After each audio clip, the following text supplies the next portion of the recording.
Hello दोस्तों, capacitor के second lecture में आपका स्वागत है। और आज हम लोग शुरू करेंगे पैरेलल प्लेट कैपेसिटर। इसके पहले का जो लेक्चर था उसमें हम लोग कैपेसिटर के बारे में जाने थे। कैपेसिटर का कैपेसिटेंस क्या होता है, स्फेरिकल कैपेसिटर क्या होता है, स्फेरिकल कैपेसिटर का कैपेसिटेंस कितना होता है और वो किस पर डिपेंड करता है, ये सब के बारे में हम लोग जाने थे। और अगर आप लोग को ये नहीं पता है तो आप लोग प्रीवियस लेक्चर देख सकते हैं। आप लोग तो बिजी आदमी हैं बहुत, तो नहीं देख सकते कोई तो ठीक है, आज हम बता दे रहे हैं इसमें भी कुछ। और आज हम लोग जो पढ़ेंगे तो इसमें क्या है आपका कि स्फेरिकल कैपेसिटर को क्यों डिनाई किया गया, इसको क्यों हटाया गया और उसके बदले में जो नया हम लोग का कैपेसिटर आया जो कि है पैरेलल प्लेट कैपेसिटर।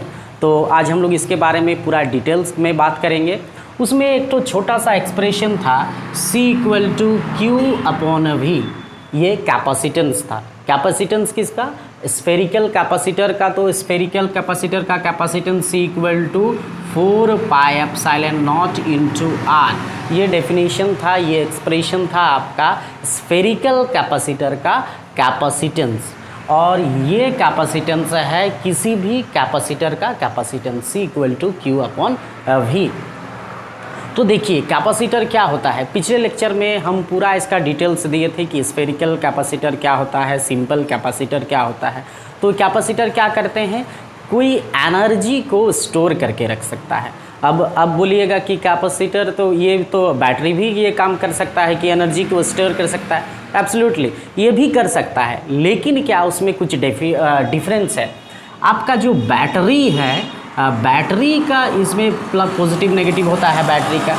ये जो एनर्जी को स्टोर करता है, ये जो एनर्जी को स्टोर करता है, ये एनर्जी को स्टोर बहुत सारा हेवी एनर्जी को स्टोर नहीं कर सकता। दूसरा इसका प्रॉब्लम क्या है, ये इजीली क्या हो जाता है, डिस्चार्ज हो जाता है। ये इजीली क्या हो जाता है, डिस्चार्ज, जो कि पैरेलल प्लेट कैपेसिटर या फिर स्फेरिकल कैपेसिटर या फिर आप बोल सकते हैं कि सिंपल कैपेसिटर ये काम उतना आसानी से कर सकता है कि ये एनर्जी को स्टोर तो कर सकता है और ये इजीली डिस्चार्ज नहीं होता है। और दूसरा इसका जो मेन इसका जो यूज़ होता है और डिफरेंस इसका मेन जो होता है, ये कैपेसिटर क्या करता है, ये कैपेसिटर एक ही बार में एनर्जी को रिलीज़ कर देता है और ये क्या करता है, धीमे धीमे एनर्जी को रिलीज़ करेगा, ज़रूरत पड़ा तब देगा, और ये एक ही बार में एनर्जी को रिलीज़ कर देता है। जैसे हम लोग के फ़ैन जो चलता है, पिछले लेक्चर में हम बताए थे इसको, फ़ैन जो चलता है तो फ़ैन के लिए स्टार्ट करने के लिए बहुत ज़्यादा एनर्जी की ज़रूरत होता है और ये एनर्जी उतना करंट हम लोग के घर में नहीं रहता है। तो ये जब कैपेसिटर लगा रहता है तो कैपेसिटर क्या करता है, एक ही बार में उसको एनर्जी दे देता है और फिर जितना करंट रहता है उसमें चलता है। लेकिन अगर हम लोग उसमें बैटरी से जोड़ देंगे तो बैटरी क्या करेगा, धीमे धीमे करंट देगा उसको, और जो कि ज़रूरत नहीं होता है वो तो हम लोग के करंट में से मिल जाएगा। ठीक है, तो ये सब नोट किया हुआ है पिछले लेक्चर में। न्यू लेक्चर जो है आज का वो है पैरेलल प्लेट कैपेसिटर। हेडिंग लगाइए, पैरेलल प्लेट कैपेसिटर। क्या होता है पैरेलल प्लेट कैपेसिटर और पैरेलल प्लेट कैपेसिटर की ज़रूरत क्यों पड़ा। आज के ज़माने में पैरेलल प्लेट कैपेसिटर का बहुत यूज़ होता है। ठीक है, पैरेलल प्लेट कैपेसिटर। तो देखिए सिंपल जो स्फेरिकल कैपेसिटर होता था, सिंपल जो स्फेरिकल कैपेसिटर होता था, मान लेते हैं ये सिंपल एक तो स्फेरिकल कैपेसिटर है जिसका रेडियस क्या है R, और उसमें चार्ज क्या है, चार्ज पॉजिटिव चारों तरफ बाउंडेड है, चारों तरफ इसके चार्ज पॉजिटिव प्लस Q इसमें बाउंडेड है। ये स्फेरिकल कैपेसिटर हो गया। अब अगर इसका हम लोग फील्ड लाइंस बनाएंगे तो कैसा होगा, ये फील्ड लाइंस एक तो हो गया, ये फील्ड लाइंस, ये फील्ड लाइंस कोरोने की तरह दिख रहा है। ठीक है, फील्ड लाइंस, ये फील्ड लाइंस, ये फील्ड लाइंस, क्लियर है, कैसा दिख रहा है, कोरोना के जैसा। तो ये होता है स्फेरिकल कैपेसिटर का, जो हम लोग अगर इसमें इलेक्ट्रिक फील्ड लाइंस बनाएंगे। ठीक है, इलेक्ट्रिक फील्ड लाइंस देखिए इसमें क्या है, इलेक्ट्रिक फील्ड लाइंस बाउंडेड नहीं रहता है, बाउंडेड नहीं रहता है, ये इन्फिनिटी चला जाएगा। ये कितना कहाँ तक जाएगा, इन्फिनिटी तक चला जाएगा इसका जो इलेक्ट्रिक फील्ड लाइन्स है। तो मेन प्रॉब्लम था क्या कि इलेक्ट्रिक फील्ड लाइन्स जो था ये बाउंडेड नहीं था, और एनर्जी, और अगर इसका हम लोग कैपेसिटेंस देखेंगे, पिछले लेक्चर में बनाए थे, C इक्वल टू क्या था 4πε0 इंटू आर कैपेसिटेंस। और कैपेसिटेंस इसमें देखिए इसका जो कैपेसिटेंस है ये किस पर डिपेंड कर रहा है, रेडियस पर। किस पर डिपेंड कर रहा है, रेडियस पर डिपेंड कर रहा है। और इसका जो वैल्यू है 4πε0 1 डिवाइडेड बाई 9 इंटू 10⁹, जो कि बहुत क्या है, बहुत छोटा वैल्यू है, बहुत छोटा। 1 से डिवाइडेड करेंगे 9 इंटू 10⁹ को, और आर पर डिपेंड कर रहा है। ठीक है, किस पर डिपेंड कर रहा है, आर पर डिपेंड कर रहा है। तो अब देखिए आर जितना बड़ा होगा सी उतना बड़ा होगा, मतलब सी कैपेसिटेंस उतना ज़्यादा होगा जितना आर बड़ा होगा। तो ये आर पर डिपेंड कर रहा था कैपेसिटेंस, स्फेरिकल कैपेसिटर का। तो अब देखिए इसका वैल्यू कितना छोटा है, और आर को हम लोग बहुत ज़्यादा इसका वैल्यू बढ़ाना होगा, तब जाके कैपेसिटेंस का कुछ हद तक इसमें कैपेसिटेंस रहता है। ये सबसे इसका जो मेन प्रॉब्लम था, इसीलिए इसको रिमूव करके बहुत सारा इस पर एक्सपेरिमेंट हुआ, और लास्ट में हम लोग का मॉडिफाइड कैपेसिटर आया जो कि है पैरेलल प्लेट कैपेसिटर।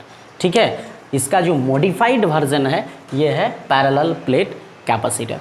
तो इसके बाद और बहुत सारा कैपेसिटर का यूज़ हुआ था, लेकिन बाद में सबसे बढ़िया अभी चल रहा है जो इस ज़माने में पैरेलल प्लेट कैपेसिटर। और भी है कैपेसिटर, तो आज हेडिंग लगाइए पैरेलल प्लेट कैपेसिटर।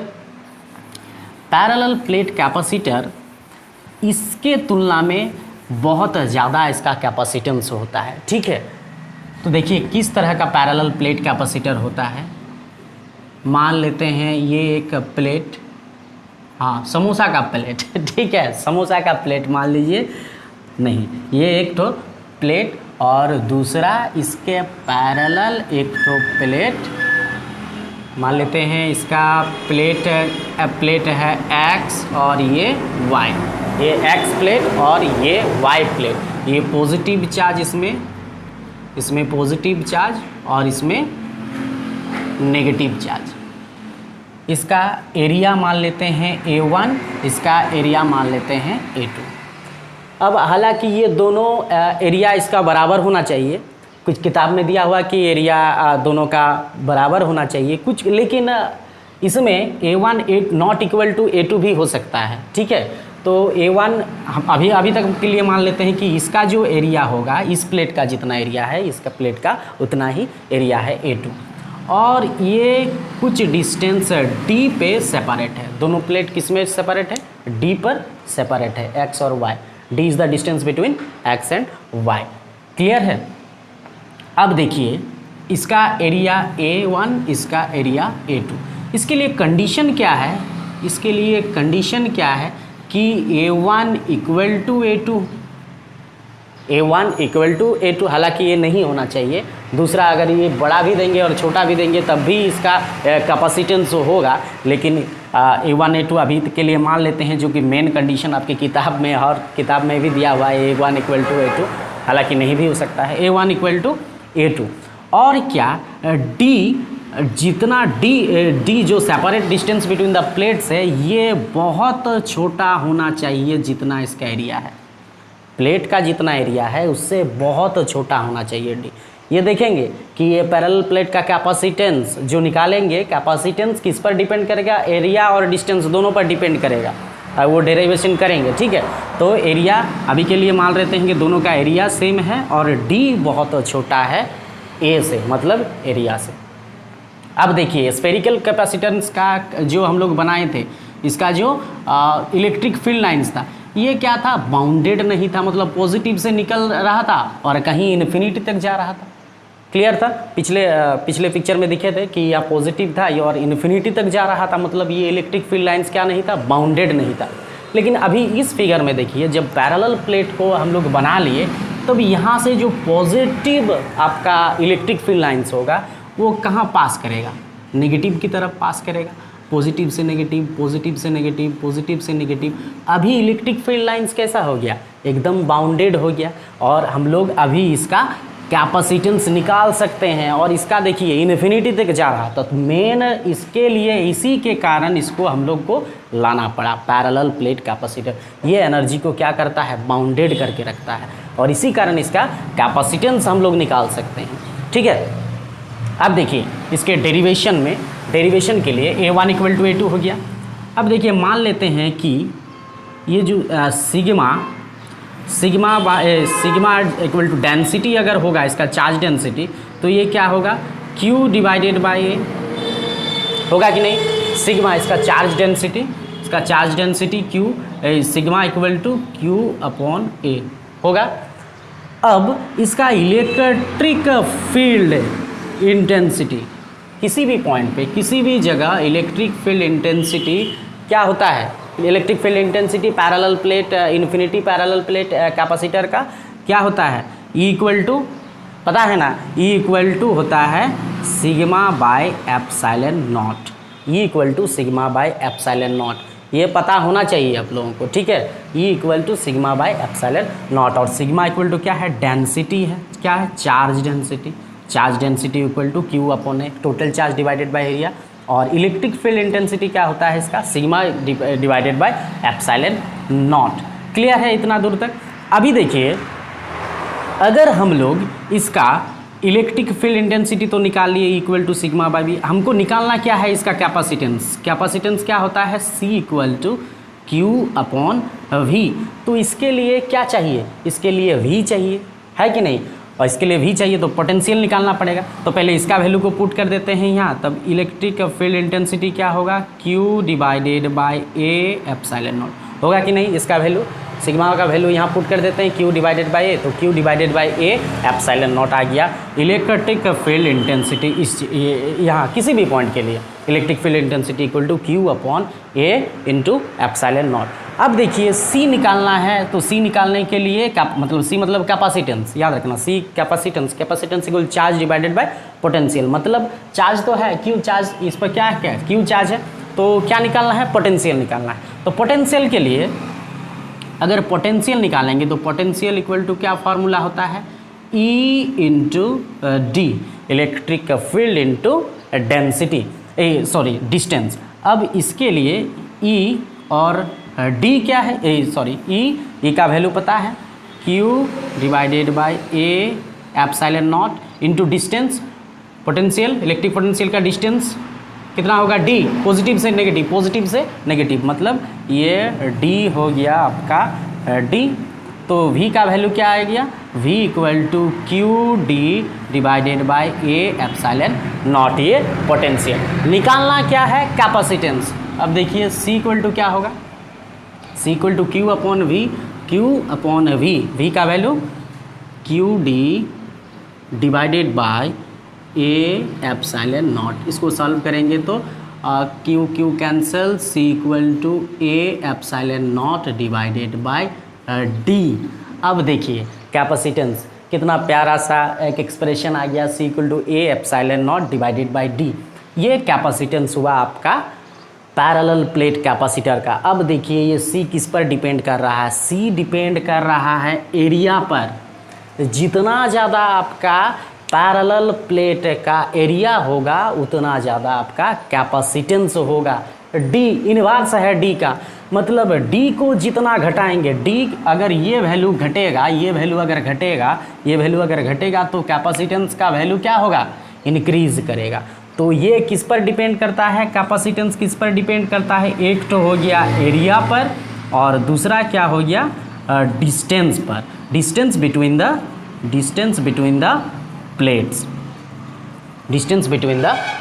ये दोनों चीज़ पर ये डिपेंड करता है। और एप्सिलॉन नॉट क्या है, एप्सिलॉन नॉट पता है रिलेटिव परमिएबिलिटी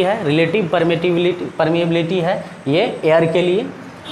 तो क्या देखें कि क्यों हम लोग इलेक्ट्रिक कैपेसिटर का यूज़ करते हैं, पैरेलल प्लेट कैपेसिटर का यूज़ क्यों करते हैं, इसमें चार्ज बाउंडेड रहता है, जो कि स्फेरिकल कैपेसिटर में नहीं होता है। ये इसका मेन इसीलिए, और ये अभी इसका वैल्यू सिर्फ हम एरिया अगर डिस्टेंस को अगर जितना ज़्यादा घटाएंगे तब इसका कैपेसिटेंस उतना मिलेगा। क्लियर है? तो C equal to A epsilon not divided by D. बहुत सारा इसमें आपका न्यूमेरिकल भी बन सकता है, इसमें बहुत सारा न्यूमेरिकल एरिया अगर दिया रहेगा और डिस्टेंस अगर दिया रहेगा, एप्सिलॉन नॉट का तो वैल्यू पता है, तो ये इससे आसानी से हम लोग कोई भी न्यूमेरिकल बना सकते हैं।